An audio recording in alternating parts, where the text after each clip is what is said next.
Hello, this is Call In Convos. I am Isioma.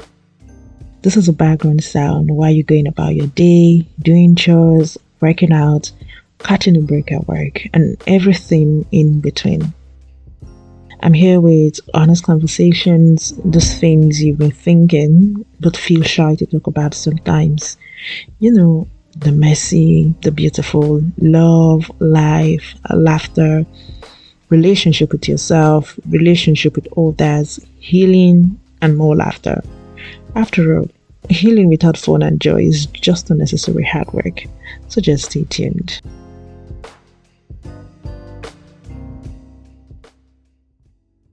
Hello. This is Calling Convos with Isioma. And if this is your first time listening, thank you so much for tuning in. And if this is your third, 15th, 1 millionth time, I don't know, welcome back. And it's always lovely knowing that, you're here and I'm not just yelling into the void. Yeah.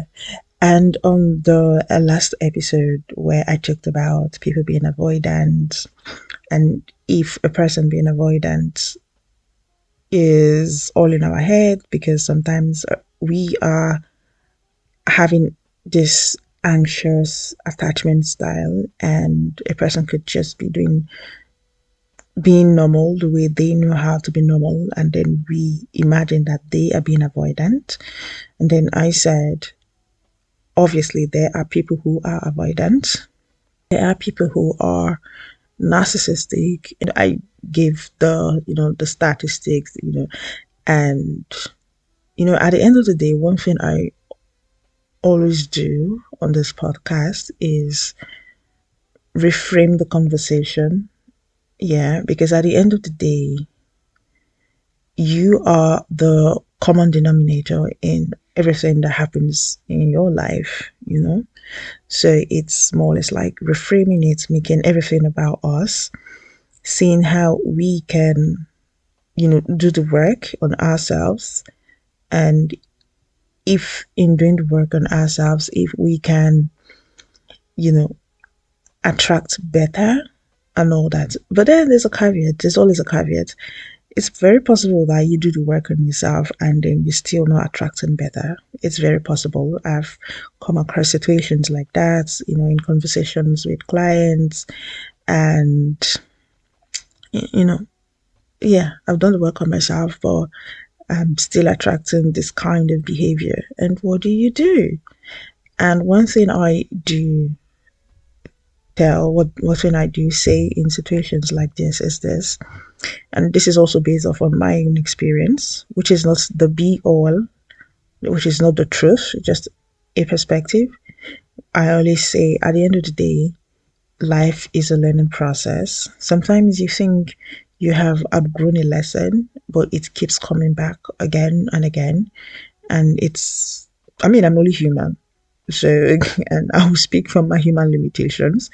So it's possible that it's a way of being tested to know if you have really learned that lesson.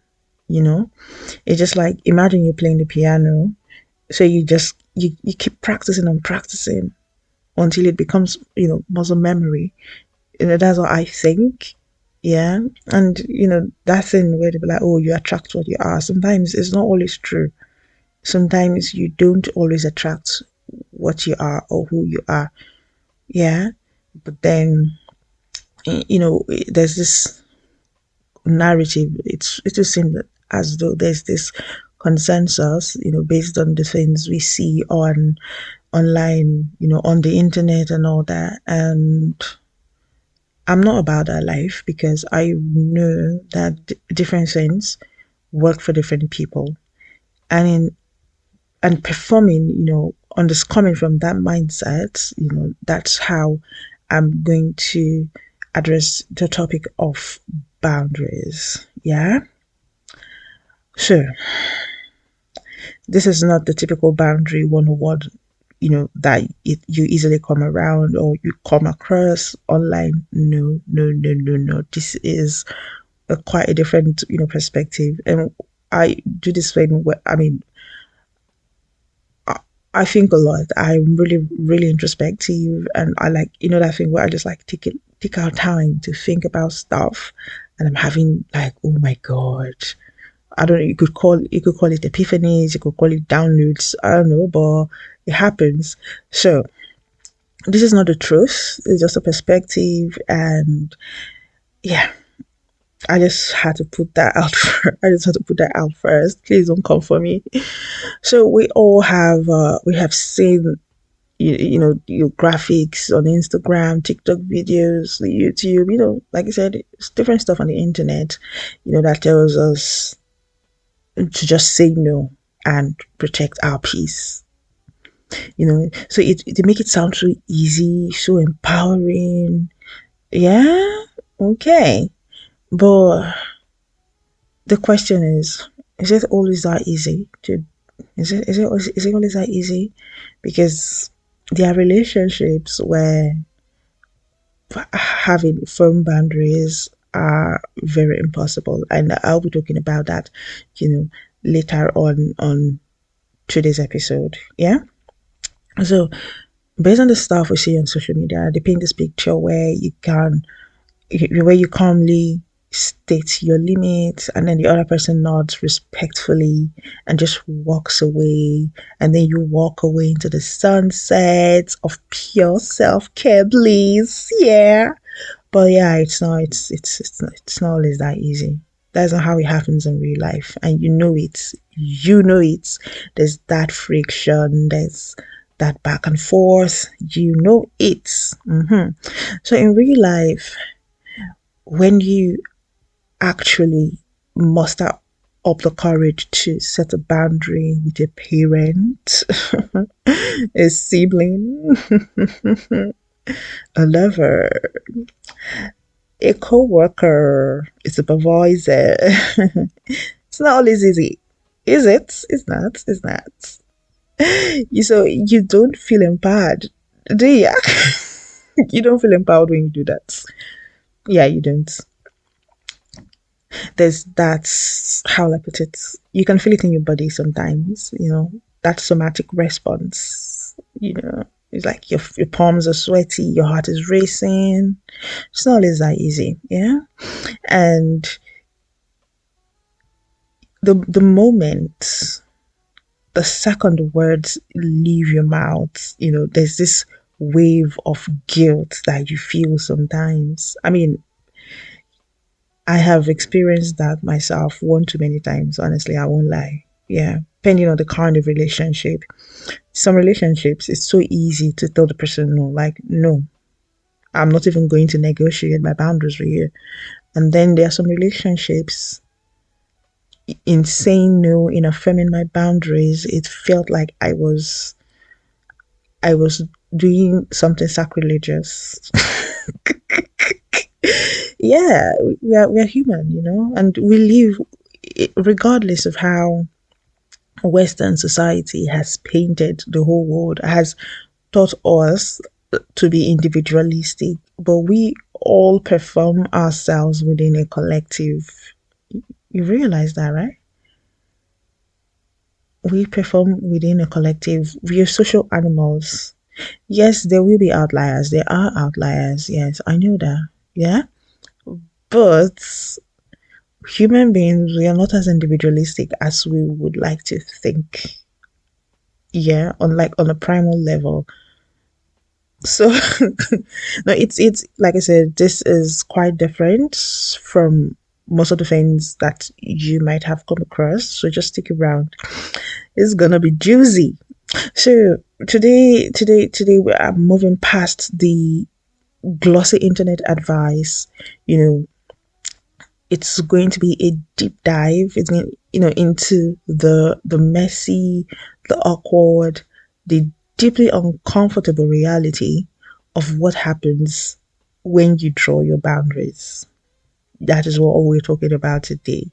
Yeah. So we're talking about why your body treats conflicts like a survival threat. Yeah, we'll be talking about how modern self care language is actually being weaponized to avoid accountability.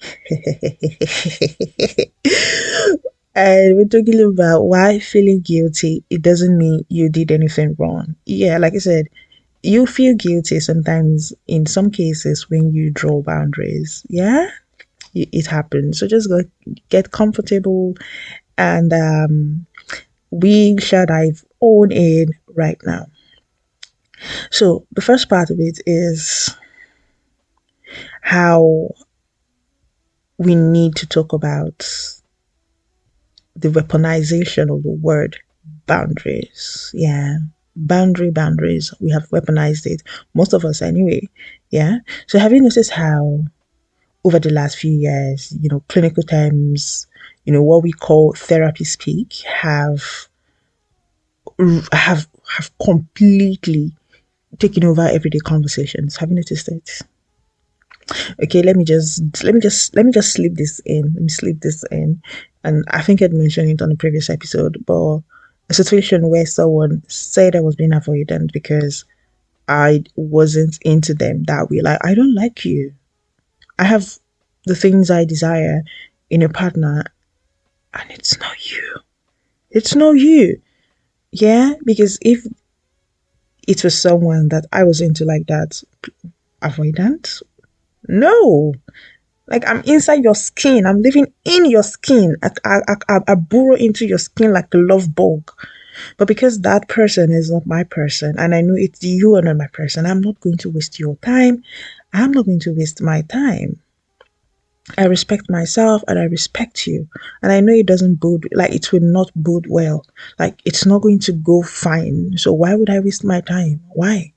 And so this person, construed it as me being avoidant. And I had to like clear, like, no, it's fine for someone not to be into you.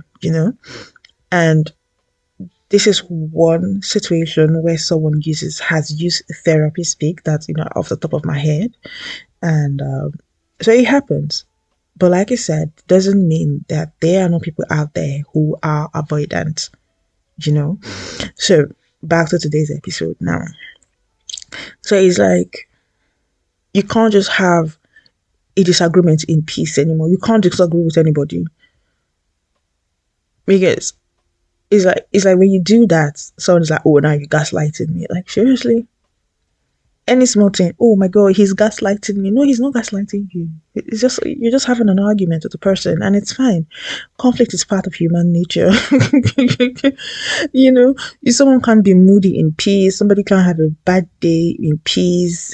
Any small saying, oh, this person is toxic. Oh, he's autistic. Oh, jeez.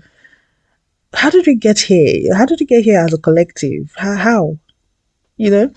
And it's not just it's like it's just not one thing. Like, it's a lot of things. It's a lot of things. I remember one time, I came across someone who made a post that they feel sleepy whenever they take coffee, and I went into the comment section and I could see a whole list of posts, no, replies rather, that were affirming that this person has ADHD. Please, ADHD is not the only is not the only type of neurodivergence out there.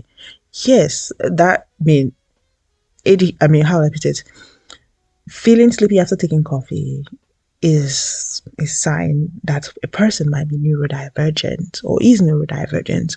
But you can't just you can't just slap the label of ADHD on a person just because they feel sleepy after taking coffee. Yes, it happens that a good number of people who, based on interactions I've had with different people, clients and all that, and friends and even family members who have said that, they feel sleepy after taking coffee. Yes, they have been diagnosed with ADHD, but that is not the only case. Like, there are other reasons, and if you're interested, you could just like go into that. Yeah. So the point is this, how therapy speak is, prevalent, it's everywhere. And based on the prevalence, like how it's in our faces, it's so easy for us to weaponize the concept of boundaries. But here's the nuance that most of us are missing. Yeah.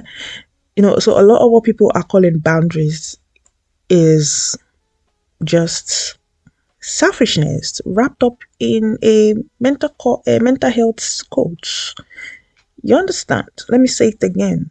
What most of us are calling boundaries is selfishness wrapped up in a mental health quote. That's just it. Okay, so let's look at the difference between a real boundary and an ultimatum. Yeah, I think there was this show, The Ultimatum. So, okay, let me not go there. So, a healthy boundary is always about your behavior, your space. It's all about you. It is a rule that you set for yourself. It is a standard that you give yourself. That is what a healthy boundary is. Example,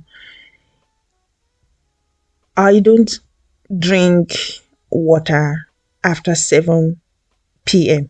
Just an example. That's not me, but you get, like, just walk with me as an example.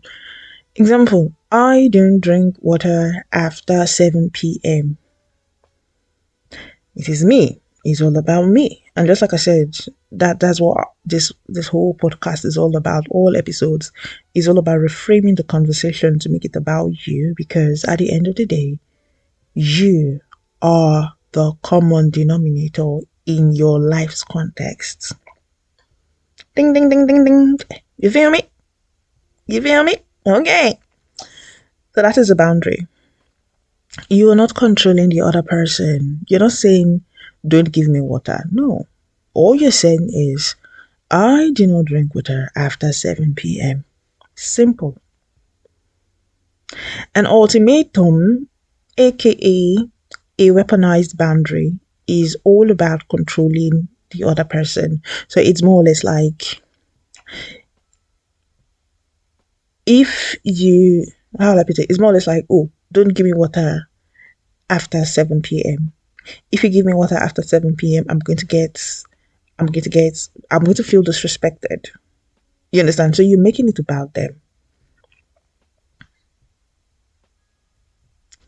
You understand? It's like, oh, if you really respect my boundaries, you won't go out with your friends tonight. Like, why are you doing that?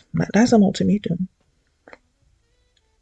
Or, my boundary is that you cannot talk to your ex. Really? Now you're policing my relationships? Personally, I'm not a fan of, talking with your ex. I'm not. But then I know that there are those relationships that are really beautiful, that you guys were not meant to be in. You guys were not meant to be in that romantic space, but you are going to be very successful as business partners. You're going to be successful together as, in a platonic space, but just not romantic. And when you eventually segue out of being in that romantic space, you find that person is one of is one of your best friends in life. Yeah, I know that happens. Yeah, but personally, in fact, I don't. In fact, nobody should claim me as their ex. Don't claim me. Isioma does not know you. You understand? Don't claim me. Don't claim me. I'm not anybody's ex. Nobody is my ex. The past never existed. Reminds me of this Edith Piaf song. No, not rent. John Reggaeton. Like, all the past, everything is in the past. I don't know you. No, lo say, I don't know you. Yeah, that is for me. But I can understand. I can see the merits. If my partner decided, oh, we'll be friends with my ex. That's fine. That's fine. Like, I feel secure in my connection with my partner. But personally, would I? No, please. I don't have exes. Ishima does not have exes. Praise Venus. Oh my days. Yeah. So back to what I was saying. Oh my god, it's so easy to just get carried away with different thoughts. Ugh. So ultimatum versus boundaries are two different things. Yeah. When you give a person an ultimatum, you're trying to control them, but you can't control people. You can only control yourself. You can only master yourself. Yeah. There's a difference between having boundaries and holding someone hostage with psychological terms. Yeah. There are two different things. You feel me? You feel me? Thank you. And it gets more interesting. You know, people are now using boundaries, quote unquote, boundaries as a way to escape accountability. Yeah.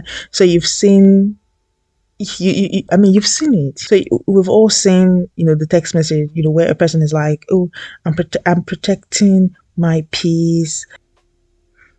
Really? Hmm? So is that who we are? Is that what we do as a people? Huh? You're protecting your peace, and you can't hold space for my feelings. If you know you can't hold space for my feelings, then why are you in this kind of relationship with me? Why? I'm just saying. I mean, that, like I said, nuances to it. And just like I said earlier, sometimes what we call boundary is psychological terms dressed up as wickedness, or wickedness dressed up as psychological terms. But you get my point. There is a wickedness in the equation, because if someone did that to you, you won't like it. Then why would you do that to another person? I mean, it's common sense. Alas, common sense is not common. So real relationships require there's bound to be friction. Yeah. So real relationships require us to show up for each other, even when it's inconvenient or uncomfortable. That is the truth. Yes. That is the truth. I mean, I'm a fan of there is no truth in the universe, but this one, I think this is the hill I'm willing to die on. Real relationships will require you to inconvenience yourself once in a while. Yes. So if your boundaries mean that you never have to apologize, you never have to compromise, you never have to explain yourself, you can just cut people off at the slightest provocation the moment they challenge you. You have not, my love, you have not built boundaries. You've just built an emotional fortress that might be a function of trauma. We don't know. I don't know. Yeah. And it's gonna get lonely. It's gonna get lonely eventually. Yeah, yeah. Now, in my personal life, I have had cause to remove myself from relationships, and I've begged people to remove me from their lives. Reason being that there's a thing, how will I put it? If you bump into me by mistake, that is a mistake. Like, it's a mistake. It's not your personality. But there's some things a person would do that it's part of who they are. It is their personality. And there is nothing you can do. And like I always say, forgiveness doesn't give the other person a personality transplant. You feel me? Forgiving a person doesn't stop them from being toxic. That it is who they are. Some people are genuinely toxic in this world. And the funny thing is that they might be toxic to you, but not to other people. You see? Now, for someone like me who respect is a big deal for me, I cannot be friends with a disrespectful person, like someone who doesn't respect me. I can't be friends with you because it's always going to cause an issue. Like if your parents couldn't change you, I can't change you. My love cannot change you. So I won't allow you stay in my life. Because respect is it's one of my core values, it's one of the things that I stand for.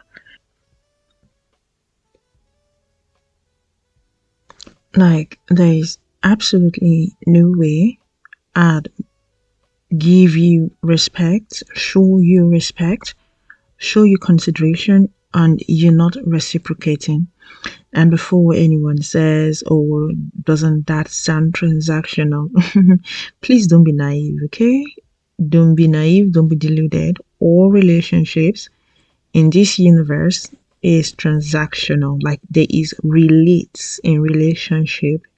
Yeah, there is some form of reciprocity you get. And classic example I use is the relationship between human beings, between animals, yeah, and plants.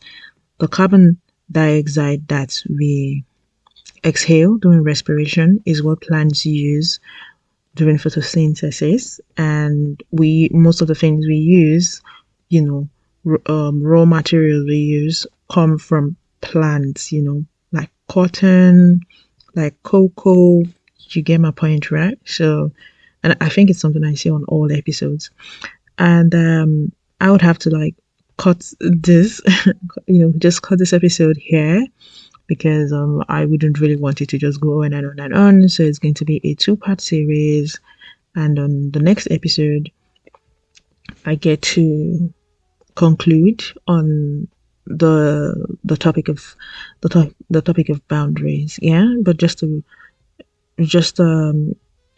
power is it a recap? Yeah, based on what we've said so far, that saying about making sure that your boundaries are not ultimatums. I don't know, whenever I think about ultimatum, my mind goes to that series. If you have watched it, if you know, you know. Yeah. So it's more or less like making sure your boundaries are not ultimatums, making sure your boundaries are not just psychological terms. You're not just being a very selfish person. I mean, there's really a lot to unpack when it comes to this topic of boundaries, but I'll stop here for now and I will catch you on the next episode.